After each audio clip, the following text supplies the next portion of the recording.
Thank you for calling CDC Info, a service of the Centers for Disease Control and Prevention. Thank you for calling CDC Info. My name is Jillian. To ensure that we provide you with the best resources for your area, could you give me your zip code, please? Yep.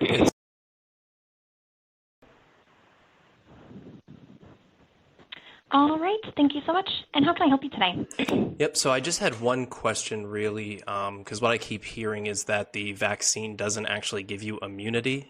Is that true? Does it just give you protection, or does it also give you immunity? Okay, all right, so immunity, were you asking about the antibodies as well, or just immunity to COVID-19? Yeah, just immunity to COVID-19. Okay, all right. All right, sir, well, I would be more than happy to assist you with this today. Is it all right if I place you on a brief 1 to 2 minute hold while I listen to the CDC resources for you? Yeah, no problem. All right, sir, thank you so much. I am now placing you on hold. All right, sir, thank you so much for holding for me. Are you still there? Yeah, no problem. All right, again, thank you so much for holding for me. So going through my resources here, I did find information regarding immunity and the vaccines here. And let me get this information pulled back up here. And all right, sir, so also if you could please bear with me here, sir, I am required to read this information verbatim. And it is a little lengthy here, but what this states here regarding immunity and vaccinations, first, thank you for your interest in COVID-19 vaccines. There is still a lot we are learning about COVID-19 vaccines, and CDC is constantly reviewing evidence and updating guidance.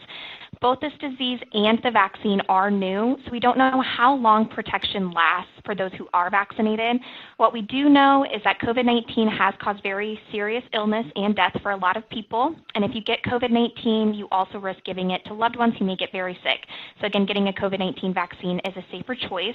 Now regarding this next portion here, it does state that for Pfizer and Moderna COVID-19 vaccines, 2 shots are needed to provide the best protection against COVID-19. The shots are given several weeks apart, and the first shot prepares the immune system, helping it recognize the virus, and the second shot strengthens the immune response. So Johnson & Johnson's Janssen COVID-19 vaccine, which is a different type of vaccine, only requires 1 dose. So again, you are considered fully vaccinated either 2 weeks after your second dose in a 2-dose vaccine series, such as the Pfizer or Moderna vaccines, or 2 weeks after a single-dose vaccine, such as the Johnson & Johnson's Janssen vaccine. So if you don't meet these requirements, you are not fully vaccinated, and you need to keep taking all precautions until you are fully vaccinated. And thank you for your patience there, again, as I was required to read all of that information verbatim. Yeah, no problem. But it did answer my question because I heard no mention of immunity, that it provides immunity, just that it provides protection, correct? So it does state to provide the best protection against COVID-19, yes. Because I was trying to actually get an answer to that question specifically, so I went to the CDC website, but I noticed something funny. So I guess on September 1st, the definition on your website for vaccine and vaccination changed. So before September 1st, it says the definition of vaccine was the act of introducing a vaccine into the body to produce immunity to a specific disease. After that, it now says a preparation that is used to stimulate the body's immune system against diseases. So it doesn't actually, oh no, sorry, that's the wrong one. The act of introducing a vaccine into the body to produce protection. So it doesn't produce immunity, it produces protection. So I guess my question then would be, right, if you can form natural immunity to a disease, which the CDC admits you can do, but I can't get immunity, only protection from the vaccine. And the vaccine also, as per CDC's admission, doesn't stop transmission. Sure, it might stop symptoms, but it doesn't stop transmission. So if it doesn't provide me immunity and it doesn't stop transmission, and I can get immunity naturally, why would I take the vaccine? Sure. So I definitely understand where you're coming from there in regards to, like you mentioned, the natural immunity coming from the disease itself, or the virus itself. Let me try to find some information here regarding that and what their statement would be to that response here. And would it be okay if I placed you on another brief hold, sir, so I can try to find that information for you? Yeah, no problem. All right, sir. Thank you so much. I am now placing you on hold. All right, sir. Thank you so much for holding for me again. Are you still there? Yeah, no problem. All right, yes, sir. Again, thank you so much for holding for me. So I did find a little bit more information regarding immunity for natural and also vaccine-induced. And let me go ahead and get this information pulled back up here. Regarding the, needing to be vaccinated here, this is the CDC statement. And again, if you could please bear with me here, I am required to read this portion verbatim as well. Yeah, I understand. That's fine. That you should. Okay, thank you so much. So this states here, you should be vaccinated regardless of whether you already had COVID-19. Again, experts do not yet know how long you are protected from getting sick again after recovering from COVID-19. So based on what we know about vaccines for other diseases and early data from clinical trials, experts believe that getting a COVID-19 vaccine will help keep you from getting seriously ill, even if you do not, even if you do get COVID-19 again. Excuse me. Also, a growing body of evidence suggests that fully vaccinated people are less likely to spread the virus that causes COVID-19 to others. So again, getting COVID-19 may offer some protection, known as that natural immunity. Current evidence suggests that reinfection with the virus that causes COVID-19 is uncommon in the months after initial infection, but your risk of reinfection may increase over time. So COVID-19 vaccination helps protect you by creating an antibody response without your having to experience sickness, known as vaccine-induced immunity. So both natural immunity and vaccine-induced immunity are important aspects of COVID-19 disease that experts are trying to learn more about. So stopping a pandemic requires using all the tools we have available, and CDC will keep the public informed as new evidence becomes available. Again, sir, thank you so much for your patience with that. Yeah, no problem. They mentioned they don't know how long the natural immunity lasts for, right? Like there's no studies to show, how long it's good for if you catch it, and you could get it a year from now, you could get it 6 months. But do they know how effective or how long the immunity the protection lasts with the shot against getting it again? Are there any studies that show the effectiveness or how long that protection lasts for? Regarding immunity and vaccinations, first, thank you for your interest in COVID-19 vaccines. There is still a lot we are learning about COVID-19 vaccines, and CDC is constantly reviewing evidence and updating guidance. Both this disease and the vaccine are new, so we don't know how long protection lasts for those who are vaccinated. Yeah, so let me get this information pulled up here regarding that and the protections here. Let me see here. Okay, so regarding reduced protection here with the vaccines here, what this statement does say is that COVID-19 vaccines are working well to prevent severe illness, hospitalization, and death, even against the widely circulating Delta variant. However, public health experts are starting to see reduced protection, especially among certain populations, against mild and moderate disease. Let me see here if I can find anything more specific for that regarding that statement there. And there is a reference here, the data supporting need for a booster shot. There is some information, and again, the reference here on the website as well. Let me see here. Okay. Let me see.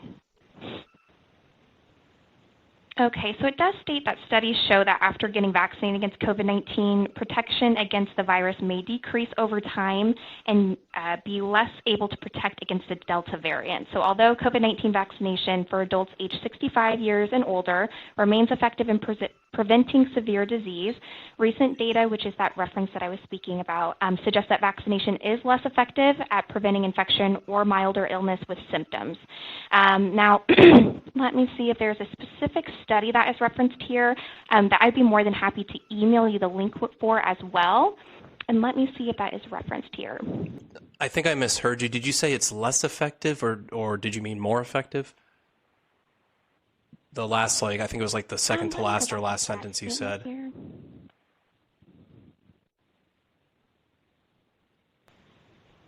So what this states Okay, so that statement, it says that although COVID-19 vaccination for adults aged 65 years and older remains effective in preventing severe disease, recent data suggests vaccination is less effective at preventing infection or milder illness with symptoms. Oh, all right. Okay. Yes, and let me see here. It does state that the lower effectiveness is likely due to the combination of decreasing protection as time passes since getting vaccinated, so that would be the waning immunity, as well as the greater infectiousness of the Delta variant as well. But it's not giving you like any sort of time frame for how long the immunity, or not the immunity, sorry, the protection lasts at all? Yeah, so let me see here if I can find that within this research that they are referencing here and see what this would state. All right, so would it be okay if I place you on another brief hold to try to get this information loaded for you? Yeah, no problem. I know your computers. You got to do what you got to do. Yes, sir. Thank you so much. I am now placing you on hold. All right, sir. Thank you so much for holding for me again. Are you still there? Yeah.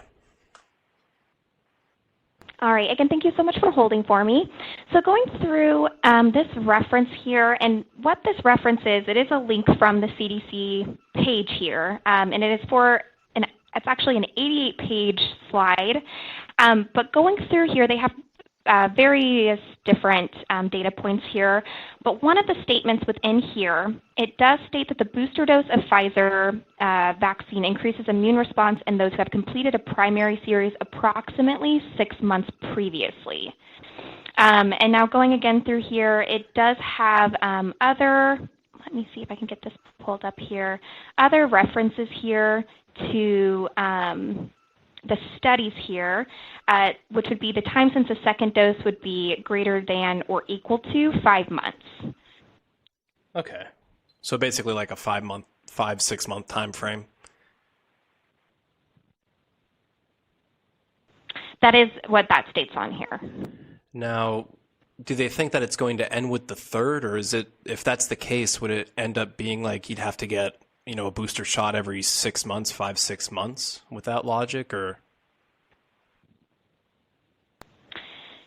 Right. Let me see here if I can find anything besides that here. As I'm unable to give a personal opinion here, but let me see if there's anything in the study here that would. Yeah, I'm not looking for any personal opinions. That. I just want to get it, my answers directly from the CDC, Sure, absolutely. Let me see here if I can find, again, any type of reference here for future doses, which again, this study is just, it looks like it is just for this third dose here. So it's not actually referencing the first 2 doses, just the third one, which would be given to you about 5 or 6 months after, basically? I'm sorry. So it is for the evidence to recommendation framework of the booster dose. Okay, so the first 2 doses, you would get the third one like 5 or 6 months after that, but it's not saying that the immunity from the first 2 doses necessarily lasts 5 or 6 months. That's my understanding. Is that correct? Let me see here if I can find a stricter. Let's see here. Right, so it was just studies that were done, again, for the time since the second dose would have been greater than or equal to 5 months. So this is an observational study from Israel. Oh, all right. All right, well, I guess that's really all the questions I had. I can't really think of any more. I do appreciate you actually taking the time. I know you have to sift through a lot of information. It must not be easy, but I do appreciate you actually taking the patience to try and answer all the questions to the best of your ability. Yes, sir. Absolutely. I understand there's a lot of information out there too, so trying to make sure you get all of this correct. And would you, if it would be beneficial for you as well, I'd be more than happy to email any and all of this information to you as well, if you would like any of this in your records. Yeah. I mean, why not, right? Sure, absolutely. Let me get this pulled up here. All right, sir. And can I get a good email address for you? Yep, it's kind of a silly email. It's a throwaway that I use for various things, but it's thechad Chaddington, so Chad Chaddington basically would be the last name. And that's two D's, so Chad, CHADDINGTON.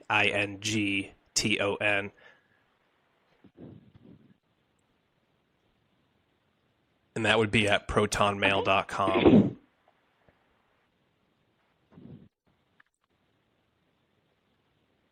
All right. And then did you say it was the Chad Chaddington at the very beginning there? The one and only, yes, the Chad Chaddington. Okay. Okay, perfect.